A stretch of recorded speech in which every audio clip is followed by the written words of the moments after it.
down with the rhythm I know.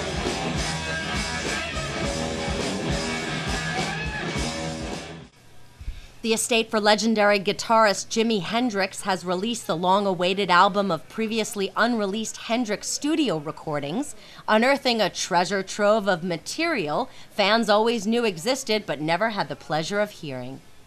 The album, titled Valleys of Neptune, debuted on the Billboard 200 album chart at number 4, number 1 on Amazon, and even debuted at number 1 on Barnes & Noble and Borders bookstores. With the release of Valleys of Neptune, fans have flocked to buying some of Hendrix's early releases. Are You Experienced, Electric Ladyland, First Rays of the New Rising Sun, and Axis, Bold as Love have returned to the Billboard Top 200 chart 4 decades after their original release dates, which is a testimony to the brilliance of one of the most innovative guitarists the world has ever known.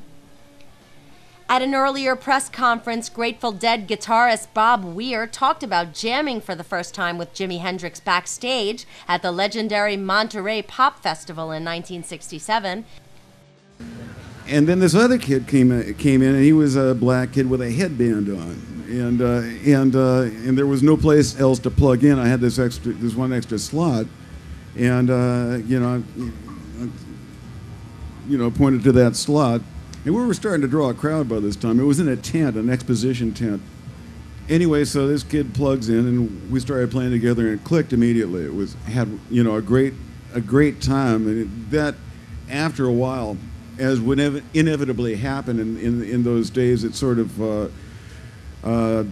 it devolved into us feeding back. Everybody was feeding back because that was big right at that point during 1967, I guess it was, and it took down the hearing in my left ear permanently, but it was worth it. We developed a really cool little friendship, and that was Jimi Hendrix, and every time we were in the neighborhood, we'd see each other and hang and all that kind of stuff.